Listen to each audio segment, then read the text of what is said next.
En el último tema habíamos llegado al punto de describir o tratar de definir, aunque lo hicimos rápidamente, lo que es o lo que debería significar la resistencia del hormigón como un sólido estructural. Y habíamos dicho que la resistencia o el valor de la resistencia que medimos es un parámetro o es un indicador de la calidad, ¿no es cierto? Y la calidad se refiere a la capacidad de resistir cargas, de resistir a la intemperie, de resistir al paso del tiempo y a todos aquellos factores que de alguna manera puedan afectar la calidad y la durabilidad del hormigón. Entonces, también dijimos en el último tema de que íbamos a dejar para esta ocasión la descripción de los tipos o clases de resistencia que se consideran, ya que este concepto tiene tres enfoques. En el anterior tema estaba como subtítulo, último subtítulo, la resistencia de diseño. Se llama resistencia de diseño, resistencia de cálculo, resistencia de proyecto, resistencia imaginaria, a la resistencia que el calculista estructural decide asignar al material imaginario con el que va a hacer su proyecto, porque al ser un proyecto el material no existe. Es como que yo quiero hacer una cercha de madera, me siento, tengo un papel, una máquina de calcular y tomo una decisión, elijo de qué madera quiero hacer la cercha. Es una decisión imaginaria porque la cercha no existe, ni tampoco tengo aquí pedacitos de madera para elegir una de ellas.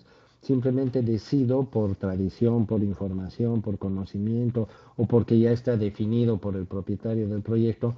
Y para mayor información, qué sé yo, si no tengo otra fuente, entro a internet, busco madera, supongamos que haya decidido que sea madera eh, almendrillo, supongamos. Entonces busco madera almendrillo y averiguo la resistencia que suele tener la madera almendrillo y con ese valor de la resistencia hago mi cálculo, diseño todas las partes de la cercha. ¿Comprenden? Entonces es un valor adoptado. Lo mismo se hace con el hormigón, con la diferencia de que en el hormigón no hay una tabla de tipos de hormigón o clases de hormigón, madera eucalipto, madera almendrillo, madera tajibo, sino que el hormigón depende de cómo lo diseñamos, cómo lo preparamos para que adquiera una resistencia determinada. Entonces el calculista fija esa resistencia. ¿Okay? La define imaginariamente y con ese valor hace el dimensionamiento de todos los elementos estructurales, zapatas, columnas, vigas, de lo que tuviera que hacer si es que fuera un edificio, por ejemplo. Entonces, a ese valor de esa resistencia adoptada le vamos a llamar resistencia de diseño. Es un valor imaginario, pero es tan importante este valor que todo el plano y el proyecto está en función de ese valor. De manera que si el material en el momento de hacer la cercha, por ejemplo, no consiguen comprar la madera almendrillo, sino que compran otra madera, bueno, yo como calculista no me hago responsable, ¿verdad?, de que la cercha funcione o no funcione, o se rompa, dure o no dure. ¿Por qué? Porque yo no he fijado la madera que están usando, ni tampoco me comprometo con la resistencia que pueda tener. De casualidad podría ser mayor también. Entonces lo mismo pasa con la resistencia de diseño del hormigón, es un valor fijado y todo está diseñado en función de eso. Entonces el primer actor de este escenario de resistencias es el proyectista que define la resistencia de diseño. Como segundo concepto y como segundo actor aparece el constructor. Al constructor le dicen, señor, esta es la resistencia de diseño, aquí tienen los planos y todo. La obligación de usted es hacer que su hormigón real, porque el constructor ya no se está imaginando, el constructor tiene que verdaderamente agarrar cemento, agua y todo lo que haga falta y mezclarlo y tener un hormigón y con ese hormigón hacer las zapatas, vigas, etcétera. Y su obligación es cumplir con la resistencia de diseño que el proyectista ha definido. Si es una resistencia muy alta, bueno, le costará mucho al constructor llegar a ella. Si es una resistencia accesible y es un buen constructor, no tendrá mayores problemas. Y si es una resistencia relativamente baja, bueno, será más fácil acceder a ella. ¿Comprenden, no? Entonces, no es tampoco cuestión de elegir un valor alto y que por eso va a ser buen calculista, todo lo contrario, ¿no? El calculista tiene que asegurarse de que las cosas salgan bien. De nada sirve ser un retador sin competidor si después la obra va a salir mal. Entonces la resistencia del constructor se llama resistencia de laboratorio. Le llamamos resistencia de laboratorio porque es una resistencia que se mide, no es una resistencia que se imagina, como en el otro caso, o que se supone, sino es una resistencia que se mide. Para que el constructor tenga razón o esté capacitado para cumplir con el reto, tiene que tener un hormigón que en el laboratorio cumpla con lo especificado. Generalmente, como ustedes saben, los valores de resistencia se relacionan con la resistencia cilíndrica a los 28 días y bueno, se supone que esa es la prueba que se tiene que cumplir. El constructor, por su parte, tiene dos opciones, ¿no es cierto? La primera opción, utilizar una receta, un hormigón que ya conoce, ¿verdad? Entonces, si le piden 200 kilogramos por centímetro cuadrado de resistencia y él ya ha utilizado ese tipo de hormigón anteriormente e inclusive ha hecho una obra reciente donde la resistencia era mayor, 220, y le piden 200, bueno, ya sabe qué tipo de hormigón, qué receta, qué materiales, qué cosas le va a poner y para cumplir satisfactoriamente con lo que le están pidiendo. Pero si no tiene la certeza de qué es lo que tiene que usar para cumplir, tiene el recurso, tiene la segunda opción de entrar al laboratorio, hacer algunas pruebas con una receta u otra que él mismo puede proponer y adoptar la que cumpla con lo que se le pide para la obra, de modo que cuando realmente esté ejecutando la obra pueda garantizar los resultados. La única manera de garantizar los resultados para un valor de resistencia es haciendo pruebas de laboratorio, y las pruebas de laboratorio por lo general no es romper una probeta y a ver si cumple o no cumple, ¿no? Y si cumple está bien y si falla está mal, no es así. Se necesitan muchos resultados, ¿no? Muchos valores. Mientras más valores existan y todos cumplen, podemos tener mayor confianza, mayor seguridad de afirmar que ese hormigón cumple con lo que se espera. Y, y en cambio, si hay valores que cumplen y otros valores que no lo hacen, bueno, vamos a tener dudas, ¿verdad? En general, se hacen muchas pruebas y el valor que se considera en estas pruebas es el valor promedio. O sea que cuando hablamos de la resistencia del laboratorio, de la resistencia del constructor, estamos hablando de una resistencia real física que además representa el promedio de varias pruebas. Si las pruebas son dos y por casualidad las dos dan bien, de repente tenemos el concepto errado de que el hormigón está bien y a la tercera prueba da mal. No tenemos una certeza. Por eso es que se recomienda también que mientras más pruebas hayan, mayor confianza exista. Pero habrá algún número de pruebas que nos garantice el 100% de confianza en el resultado que obtengamos y que además nos garantice que ningún resultado nunca va a salir menos que el deseado. La única forma de eso sería tener infinitas pruebas. Entonces, ¿hacia dónde estoy dirigiéndoles a ustedes con los comentarios que estoy haciendo? De que no hay una manera de tener una garantía del 100% de que todos los resultados van a salir, van a ser mayores o iguales a lo que el ingeniero calculista ha propuesto o ha fijado. Entonces, siempre en toda construcción habrá un, entre comillas, riesgo de que alguno o algunos de los valores probados, porque no podemos hablar nada de los no probados, vale decir, de la rotura de probetas, pueda dar, tampoco estamos diciendo de que pueda dar, hay la probabilidad de que pueda dar un valor inferior al fijado por el calculista. Por lo tanto, la resistencia del laboratorio que se fija en un laboratorio o se la fija por el conocimiento previo que tengamos de una receta determinada, es un valor que tiene la mayor probabilidad posible de cumplir con lo que quiere el calculista o con garantizar la obra. Para ello, por supuesto, vamos a tener que apuntar a un valor mayor. Es como la nota de la U, ¿no es cierto? Si estudiamos para un examen para sacar 51, es probable que saquemos 51, es probable que saquemos más de 51, pero también es probable que saquemos menos de 51. ¿Verdad? Inclusive las probabilidades creo que son 50 para arriba, 50 para abajo, y la menor probabilidad es de que saquemos 51.0. Esa es la menor probabilidad. Entonces, ¿cómo podemos mejorar esa probabilidad de que no sea 50, de que sí, 50, de que no? Apuntando más arriba, ¿no? Si estudiamos y nos preparamos como para sacar 70%, las probabilidades son 50% descartando la del 70.0.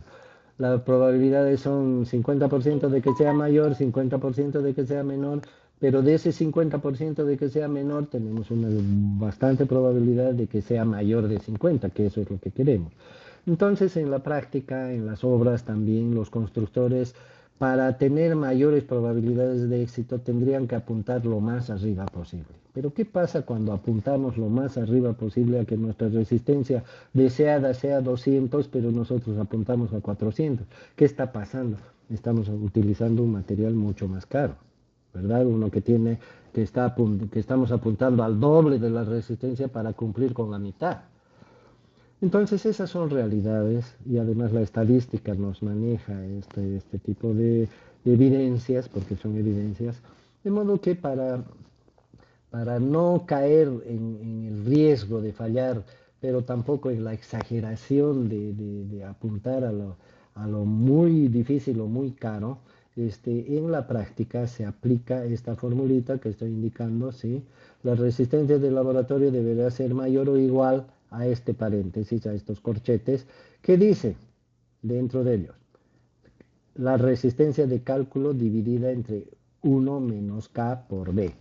La resistencia de cálculo es un dato, es el dato que nos da el proyecto, el ingeniero calculista, que ya lo definimos hace un rato. Es la resistencia de diseño, ¿correcto? Y el 1 es 1, ¿sí? Y el K es un factor estadístico que se obtiene de tablas de estadísticos. O sea, no vamos a intentar definir eso ni nada por ahora porque por falta de tiempo, pero si ustedes quieren investigar un poco lo pueden ver. No siempre le llaman K, algunos autores le llaman de otra manera, pero es un factor estadístico que nos muestra que está relacionado con la confianza que podemos tener en un proceso. Por supuesto, confianza 100% no existe, como ya lo dije hace un momento, y tenemos que apuntar a un grado de confianza lo mayor posible, pero mientras mayor sea el grado de confianza, el valor de K va a influir en el resultado y el valor de la R del laboratorio va a tener que ser mayor. Ese ejemplo que yo puse de 400 a 200, por ejemplo, sería un valor exagerado para un nivel de confianza muy alto. Y el valor de B es la variación del proceso. Ustedes saben que cuando hacemos varias pruebas sobre algo, los resultados son dispersos y mientras mayor dispersión hay, quiere decir que más varían los resultados, ¿no? Cuando le preguntamos al ensayista, ¿y qué tal salieron los resultados? Muy dispersos, variaron mucho, ¿verdad? Y otras veces, cuando el proceso es bien controlado, cuando los datos son bien manejados, etcétera, entonces, en un proceso los resultados son diversos, son distintos, pero no tan distintos. Entonces, el valor de la variación es chico. ¿Qué tiene que ver esto con los resultados que obtenemos en la rotura de probetos? Mucho, ¿no? Porque si tenemos valores con mucha variación, quiere decir que si el promedio es 200, de repente tenemos algunos que son 400 y otros que son 100. Entonces no queremos que haya tanta variación. Lo ideal sería que unos sean 220, otros sean 180, etcétera, que la variación oscila, la variación siempre oscila y está alrededor del valor promedio, pero que no sea tan diferente, ¿no es cierto? Y el valor de K tiene que ver con el número de probetas y el nivel de confianza, se llama NC, que está abreviado por ahí, N mayúscula sub C, de modo que es un valor que se elige, el K es un valor que se elige. Mientras más alto sea el nivel de confianza, el K nos va a afectar más en el resultado laboratorio, va a tener que ser mayor el resultado del laboratorio. Y también tiene que ver con el número de probetas que hacemos. Mientras menos probetas, más alto K. Y si K es más alto, fíjense como está en el denominador y ponemos 1 menos K, entonces K va a disminuir mucho, ¿verdad? Sí, o perdón, el 1, la unidad, va a disminuir mucho. Entonces, si disminuye mucho la unidad, el numerador va a crecer excesivamente y la resistencia del laboratorio va a tener que ser mucho mayor que la resistencia de cálculo. Entonces, son variables que se manejan en esta formulita y el constructor aplica esta formulita para saber cuánto tiene que ser por lo menos la resistencia del laboratorio de su hormigón. Entonces, para una resistencia de cálculo dada, digamos 200, para un número de probetas de 15 probetas, supongamos, y para una variación del 10%, digamos, ¿no? No estoy calculando, obtenemos repito, para una resistencia de cálculo de 200, digamos, obtenemos una resistencia de laboratorio de 280. Entonces, esos 80 de diferencia son los que están cubriendo los riesgos, cubriendo entre comillas, ¿no? Porque no hay una cobertura absoluta, ya hemos dicho. Los niveles de confianza que se adoptan en la práctica máximo son 95%, ¿sí? A veces 97% en las obras estrellas del planeta, no estoy hablando de Bolivia, ¿no? 95% es un nivel muy difícil de alcanzar. Deberíamos trabajar con 90, que es algo más racional, pero las obras de ingeniería se hacen hasta con 80% de probabilidades. ¿Qué es una probabilidad? Es exactamente eso, ¿no? Puede que sí, puede que no. No quiere decir que si adoptamos un nivel de confianza de 80%, no quiere decir que hay un 20% de probabilidades de que falle. En realidad lo que hay es un 20% de probabilidades de que pueda o no fallar, que eso es diferente. Además, hay que tener en cuenta que supongamos que en un punto de alguna probeta que da un valor menor representa algún punto de la masa de una estructura, supongamos de una viga, ¿no?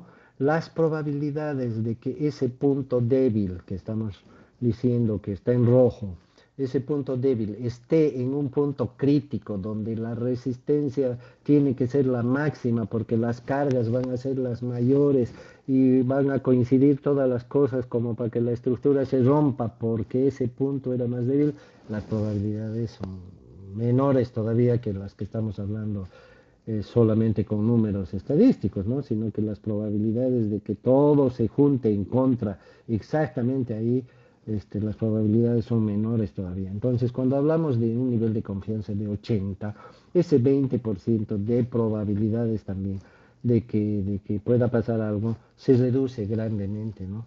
Además, les comento, para recordarles, en el cálculo estructural normalmente las cargas se mayoran, o sea que son más, en el cálculo se toman cargas que son más de lo que realmente podrían ser. Los estados de carga también se escogen los peores, ¿no? Los que algunas veces nunca ocurren. Y en cuanto a los materiales, también sus capacidades se reducen, ¿no? Se afectan con factores de seguridad. Entonces, en la ingeniería, si hacemos bien las cosas, realmente los riesgos de que algo salga mal son mínimos, ¿no? Si es que hacemos bien las cosas. Entonces, una de las formas de lograr esto es justamente eligiendo y logrando, ¿no? Porque no es cuestión de elegir en el papel, sino en la realidad, un hormigón que cumpla con la resistencia del laboratorio fijada por los cálculos. Acá en el texto van a encontrar algunos detalles más, les sugiero que lo lean y que lo entiendan, ¿sí? Lo mejor posible. Si queda alguna duda, la aclaramos en las sesiones directas. Y vamos a hablar ahora del tercer concepto de resistencia. Ya hemos hablado de la resistencia de diseño, donde el actor principal es el calculista y se imagina una resistencia y en función de eso hace su cálculo y dimensiona todos los elementos. La resistencia de laboratorio, que es la obligación del constructor y que tiene que verificarla, ya sea en laboratorio o ya sea a través de su experiencia, pero su obligación es que el promedio de las probetas que se rompen siempre den mayor o igual al valor fijado, ¿no es cierto? Y las probabilidades ahí le afectarán porque mientras peor sea la situación, más riesgo hay de que hayan valores menores. Y eso no se desea, ¿verdad? aunque lo que se regula finalmente es el promedio, ya lo hemos dicho. El hecho de que hayan valores menores implica un riesgo, la probabilidad de un riesgo. El tercer actor que aparece aquí después del diseñista y del constructor es el controlador, es el fiscal, es el supervisor de la obra, el que se tiene que asegurar, por más que el constructor le jure de que su hormigón está bien, el controlador, igual que un árbitro de fútbol, tiene la obligación de verificar que no se violen las reglas. Entonces, una de las obligaciones de un fiscal de obra es comprobar que la resistencia del hormigón se está cumpliendo. Para esto se utiliza esta formulita que no es más que la inversa de la anterior, y cambian un poquito los nombres, pero es la inversa, como si despejáramos en la anterior fórmula la resistencia de cálculo o de diseño. Acá dice que la resistencia de control, o sea, la que va a manejar el fiscal, va a ser igual a la resistencia promedio que se obtenga en las probetas multiplicado por 1 menos K por B, donde K va a ser un valor real y B, la variación, va a ser también un valor real.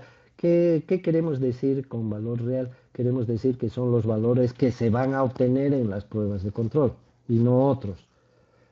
¿Sí? Así como el constructor hizo sus propias pruebas en laboratorio y aplicó sus propios datos de variación, etcétera, igual el fiscal tiene todo el derecho, ¿no es cierto?, de aplicar sus propios datos. Por ejemplo, si en la obtención de la resistencia del laboratorio el constructor ha fijado como número de probetas de ensayo 10 y de acuerdo a eso ha elegido un K, y después en la obra tiene solamente 2 moldes para 2 probetas, bueno, seguramente la ecuación no le va a cuadrar y su resistencia va a salir menos de la que esperaba. ¿Por qué? Porque el número de probetas es menor y al ser menor el K real de esta fórmula también va a ser mayor. Entonces esas son las circunstancias. El fiscal ignora todas las promesas, ignora todos los buenos antecedentes del constructor, del calculista y hasta del dueño y hace su trabajo. Va y mide y lo que se ve se anota, realiza las pruebas. Acá hay algunos vaciados de probetas. A la izquierda podemos observar también unos moldes como paralelepípedos, que son lo que se conoce como las vigas de flexión, que se suelen utilizar cuando se hacen pavimentos, porque el pavimento trabaja flexión. Las probetas cilíndricas clásicas de 30 centímetros de diámetro por 15 centímetros de diámetro, y aquí tenemos una vista de la prueba de rotura, ¿verdad? Entonces, esta resistencia, el promedio de estas roturas es este promedio que se pone aquí, resistencia promedio real. No importa que el constructor haya sacado maravillas, pero el que cuenta es este, ¿no es cierto? Y el K real y la variación real de todas las probetas rotas. Y el K se calculará con el número de probetas que se están rompiendo real. Y de ahí, aplicando estos valores, ahí esta formulita, hallará la resistencia de control. Este dato de la resistencia de control, que es un dato calculado, como se puede ver, y que está relacionado con los datos reales que salen en un ensayo, la única manera de comprobar que esos datos son ciertos es estando de testigo ahí, ¿no es cierto? O sacarle un video, qué sé yo, pero son datos verdaderos. Por lo tanto, la resistencia de control es un valor en la que el fiscal no tiene nada que ver. Él simplemente conduce el proceso, pero él no tiene una participación como para que le digamos, ingeniero, por favor, ayúdenos, ¿no? No tiene nada que ver, es como calificar un examen, ¿no? ¿Verdad? Como debería ser calificar un examen, el calificador no tiene nada que ver, lo que se ve se anota. Entonces, de acuerdo a eso, sale un valor de la resistencia de control. Aquí tenemos una imagen de una rotura en cubo, que en Europa, en vez de probetas cilíndricas, se rompen probetas cúbicas. Aquí está una rotura de las vigas que vimos acá arriba, a flexión. Y bueno, en todos los casos se aplica la misma metodología que hemos hablado. Hay una resistencia de diseño, puede ser cúbica, puede ser una resistencia a la flexión, se aplica una resistencia de laboratorio, que puede ser cúbica, puede ser a la flexión, y se aplica la fórmula de la resistencia de control. ¿Correcto? Entonces, si la resistencia de control sale menos que la resistencia del diseñista o la resistencia de proyecto, entonces el hormigón está rechazado, ¿no es cierto? Porque si sale la nota menos de 51 está aplazado, esa es la realidad, y si sale más de 51 o más está aprobado, así son las cosas, o blanco o negro. Entonces, si aquí la resistencia de control sale menor que la resistencia de cálculo, entonces el hormigón está aplazado. Y si sale igual o mayor, el hormigón está aprobado. ¿Ya? Esa es la figura y ese es el papel del fiscal. El fiscal firmará un papel donde dice rechazado, donde dice aprobado. Entonces, todo el hormigón rechazado de una obra se supone que está mal y lo lógico sería tener que sacarlo.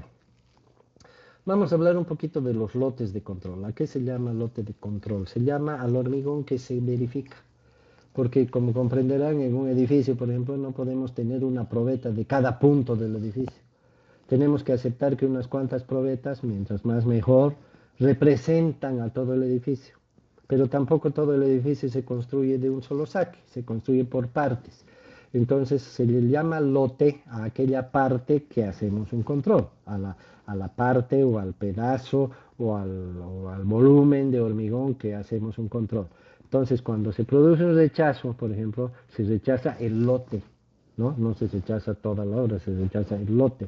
Cuando se aprueba el lote. El lote puede ser un cierto número de cubos, puede ser un cierto número de elementos, puede ser un elemento, una columna puede ser un lote, otra columna puede ser otro lote, una losa puede ser un lote, un primer piso puede ser un lote, un cierto tramo de un pavimento puede ser un lote. Es decir, el lote es algo de que ambas partes se ponen de acuerdo antes de empezar la obra de cómo va a ser el control. Mientras más chicos los lotes, más riguroso el control, mientras más grandes, menos probabilidades de hacer un buen control, etcétera, ¿no? Mientras menos probetas, etcétera, todos los detalles que se pueden ampliar y que hemos comentado algunos y otros que se pueden mejorar. Entonces, a eso se llama lote. Cuando un lote se rechaza, el lote está rechazado, no toda la obra. Pero ojo, para que la obra en su conjunto esté aprobada, no puede haber un lote rechazado. Todos los lotes tienen que estar aprobados. No puede haber una obra aprobada con un lote o más rechazados. Entonces, eso significa que el lote cuestionado, rechazado, o los lotes, tienen que resolverse ese problema. Lo correcto sería como en el aplazo, ¿no? Repetir la materia, ¿no? Pero se inventó el repechaje, que esto, que el otro, que las mesas y todo, igual en esto, no tan igual, pero hay casos en que se inventó un montón de cosas, ¿no? Como para salvar, entre comillas, el aplazo. Entonces, entre estos hay varias pruebas, por ejemplo, aquí se puede ver que en algunos casos de hormigón en los cuales exista duda o estén rechazados, se pueden sacar muestras ya del hormigón endurecido. Aquí tenemos inclusive el hueco que se ve como una máquina se perfora, se saca una muestra, es un cilindro, no necesariamente de la misma dimensión que las probetas. Aquí podemos ver distintas dimensiones como se ve y se las rompe estas probetas, no va a coincidir con la edad de la probeta, no va a coincidir con las dimensiones, no va a coincidir con la relación altura, diámetro, etcétera, pero todos esos detalles hay maneras de hacer las correcciones, adaptaciones, etcétera, pero en realidad, jóvenes, entre nos, entre paréntesis, son trampas, ¿no es cierto? Porque lo que debería haberse cumplido es lo que estaba escrito. Y estas son maneras de decir, no, no fallé, no me equivoqué, a ver, comprueben, ¿no es cierto? Entonces, algunas veces en estas pruebas se llega a rectificar, digamos, el rechazo siempre que se cumpla con ciertas reglas, todo está especificado. Y además en el contrato tiene que decir, ¿no es cierto? Igual que en el reglamento de la U, tiene que decir que se podrá tomar un repechaje o habrá mesas, ¿no? Porque si no dice eso, tampoco uno se puede inventar. Pero lógicamente los afectados muchas veces quieren usar hasta la fuerza, ¿no? Para lograr sus fines, entrar por la ventana. Aquí tenemos otras pruebas que no son destructivas. Aquí estamos afectando el hormigón. En este otro caso, fíjense, son pruebas no destructivas, o sea que no dañan el hormigón, no hay necesidad de romper el hormigón, pero no son tan confiables, ¿no? O sea, en realidad se usan y si en el contrato dice y si hace valer sus derechos el afectado y se tiene que aceptar, se aceptará, ¿no? Pero en general deberían cumplirse las reglas básicas. Este es un esclerómetro que dispara unos perdigones en el hormigón y de acuerdo a la fuerza con la que rebotan, hay que hacer 100 disparos en un lugar. Se puede especular diciendo que esa es la resistencia del hormigón. Aquí se utilizan ondas, ¿sí? ultrasónicas, que un emisor en un lado y un receptor en el otro, y por la velocidad que queda marcada acá en un aparato, se puede también especular con el valor de la resistencia, y después se especulará con que si es válido o no es válido para, como para confirmar o rechazar el veredicto del laboratorio.